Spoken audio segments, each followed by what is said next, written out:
कि आज Brock Lesnar आए face to face Roman Reigns के और फिन बैलर ने भी चैलेंज कर दिया है रोमन रेंज को। एज और सेथ रॉलिंस भी चाहते हैं यूनिवर्सल चैंपियनशिप का मैच और हमारे सैड कॉर्बिन भी अब बन चुके हैं अमीर। सो आज हम बात करने वाले हैं स्मैकडाउन में हुए सभी मैचेस और सेगमेंट्स के बारे में। So without wasting any time let's begin this video. Book की शुरुआत होती है हमारी SmackDown women's champion the man Becky Lynch के साथ। द मैन बेकी लिंच कहती है द मैन रिटर्न आने के साथ ही बन गई स्मैकडाउन वुमेन्स चैंपियन और डिफीट कर दी बियांका बेलेयर को। और उसके लिए the man Becky lynch sorry भी कहती है। फिर बाद में मैन बेकी लिंच कहती है कि मैं किसी भी चीज़ के लिए सॉरी नहीं कहने वाली हूँ। उसी वक्त आती है द EST बियांका बेलेयर आके कहती है कि मुझे वापस से चाहिए एक टाइटल रीमैच। फिर वहाँ से और भी कुछ सुपरस्टार्स आ जाते हैं और फिर वो भी मांगते हैं टाइटल अपॉर्चुनिटी और वहाँ से बेकी लिंच चली जाती है। एक फेटल 4-वे मैच जिस मैच में कार्मेला और सेलिना वेगा एलिमिनेट हो जाते हैं। बचते हैं लिव मॉर्गन और बियांका बेलेयर उनको लगाती है KOD और पिन कर लेती है एक अपॉर्चुनिटी। फिर हमें एक बैक स्टेज सेगमेंट दिखाया जाता है पूछती है पॉल हेमन से कि अब वो किसके साथ है, ब्रॉक लेसनर के साथ कि रोमन रेंज के साथ। हेमन कहते हैं कि नहीं, मैं हमेशा से ही रोमन रेंज के साथ हूँ। फिर जब पॉल हेमन रोमन रेंज के लॉकर रूम के अंदर जाने की कोशिश करते हैं पर देखते हैं कि वो रूम लॉक्ड है। वो कहते हैं कि शायद कुछ प्रॉब्लम्स होगी इसलिए वो अंदर नहीं जाएंगे। फिर थोड़ी देर बाद जब वापस दिखते हैं तो वो रूम वापस लॉक्ड ही होता है। फिर लॉकर रूम से जिमी ऊसो और जे ऊसो बाहर आते नजर आते हैं और वो कहते हैं पॉल हेमन कैसे हो, कुछ ठीक है कि नहीं, लेसनर रिटर्न आ चुका है, आपको तुम्हें बहुत खुशी हो रही होगी। तो पॉल हेमन कहते हैं ऐसी कोई बात नहीं है। जिमी और जे ऊसो कहते हैं कि तुम बहुत चालाक हो, तुम्हें पता था कि लेसनर रिटर्न आने वाले थे इसलिए तुमने हम दोनों को बैक स्टेज में भेज दिया था समर स्लैम में। पॉल हेमन कहते हैं ऐसी कोई बात नहीं है, मुझे भी पता नहीं था कि लेसनर रिटर्न आ जाएंगे। और जे ऊसो उन पर विश्वास नहीं करते और वो रूम के अंदर वापस चले जाते हैं। फिर वहाँ से हमारे ट्राइबल चीफ रोमन रेंज आते हुए नजर आते हैं। वो कहते हैं पॉल हेमन को अब क्या रूम का दरवाज़ा मुझे आपको खोलना होगा। तब पॉल हेमन कहते हैं कि सॉरी मैं भूल चुका था, रूम के अंदर चले जाते हैं।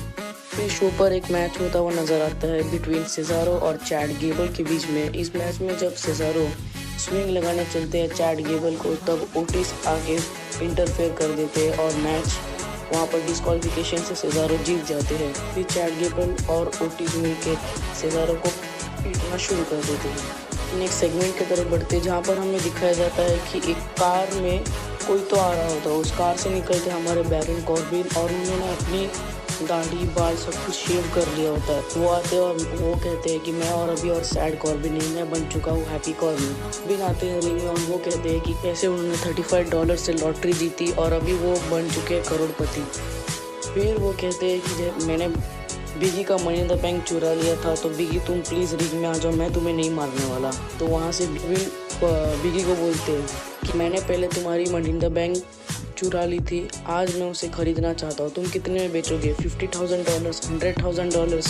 तभी बिगी कहते हैं कि तू यहाँ से निकल ले वरना तेरे बुरे दिन आ जाएंगे। तब कॉर्बिन कहते हैं अरे तुम शांत हो जाओ, मैं जाता। नेक्स्ट हमें एक बैक स्टेज सेगमेंट दिखाया जाता है। सेगमेंट में दिखाया जाता है कि बैक स्टेज पर एज और सेथ रॉलिंस होते हैं जहाँ पर एज कहते हैं कि कैसे उन्होंने सेथ रॉलिंस को हरा दिया समर स्लैम में। फिर वो कहते हैं कि अब मैं इस सब चीज़ पर ध्यान नहीं देने वाला और वो जाने वाले डायरेक्ट यूनिवर्सल चैंपियनशिप के लिए। मैच के अंदर सेथ रॉलिंस कहते हैं कि उन्होंने सुना कि उनका और एज का मैच ऑफ द नाइट था, बहुत बड़ा मैच था, पर वो कहते हैं कि इस मैच के अंदर एज जीत के उनके लिए बहुत बड़ी विक्ट्री होगी पर अब वो जाने वाले डायरेक्ट यूनिवर्सल चैंपियनशिप के लिए। मैच की तरफ बढ़ते हैं जो कि होता है रिक बुक्स और King Nakamura versus Dolph Ziggler और रॉबर्ट रूड एक टैग टीम मैच के अंदर। इस मैच के अंदर शिंसुके नाकामुरा ने जीत। मैच के अंदर होता है फैमिली सेलिब्रेशन जो कि होता है हमारा एक मेन इवेंट जहाँ पर रोमन रेंज की पूरी ब्लड लाइन आती है जहाँ पर हमें बैक स्टेज में दिखाया जाता है कि पॉल हेमन टाइटल लेके रोमन रेंज के हाथ में दे देते और वो कहते हैं कि तुम जाओ। तब रोमन रेंज कहते हैं कि तुम नहीं आओगे। वो बोलते एक फैमिली सेलिब्रेशन है वहाँ पर वो जाके क्या करेंगे। तब रोमन रेंज कहते हैं तुम भी हमारी पॉल हेमन रिंग के अंदर आते हैं और वो कहते हैं कैसे रोमन रेंज ने हरा दिया जॉन सीना को समर स्लैम में।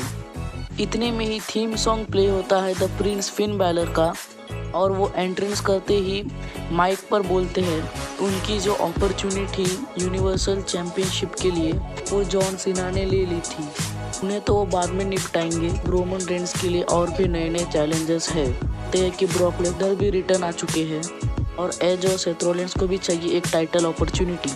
फिन बैलर कहते हैं कि वो रोमन रेंस को चैलेंज करने वाले थे एक्सट्रीम रूल्स के लिए, पर लाइन में ना लगते हुए वो चैलेंज करते हैं रोमन रेंस को नेक्स्ट वीक के स्मैकडाउन के लिए। इससे पहले कि रोमन रेंस कुछ कहते, फिन बैलर अटैक कर देते हैं रोमन रेंस और जिमी ऊसो को। फिर फिन बैलर को भी बहुत ज़्यादा मार खाना पड़ता है। वहाँ से स्ट्रीट प्रॉफिट्स आ जाते हैं, वो हेल्प करते हैं फिन बैलर की, अटैक करते हैं जिमी और जे ऊसो को। फिन बैलर द ऊसोस को कूप डे ग्रास लगाते हैं। रोमन रेंस एंट्रेंस रैंप पर चले जाते हैं। इसके साथ स्मैकडाउन खत्म हो जाता है और हमें एक बार भी लेसनर नहीं नजर आते हैं। अब मुझे नहीं पता कि लेसनर कहाँ पर है, उन्हें आना चाहिए था क्योंकि WWE उन्हें बहुत दिनों से स्मैकडाउन के लिए एडवर्टाइज कर रही थी।